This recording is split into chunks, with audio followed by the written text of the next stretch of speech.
Dear Jay, I still cannot believe these are the final moments before the start of our new life together as Mr. and Miss Medina.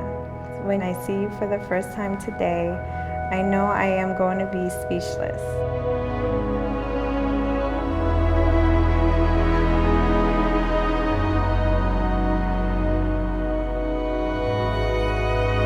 To my groom on our wedding day.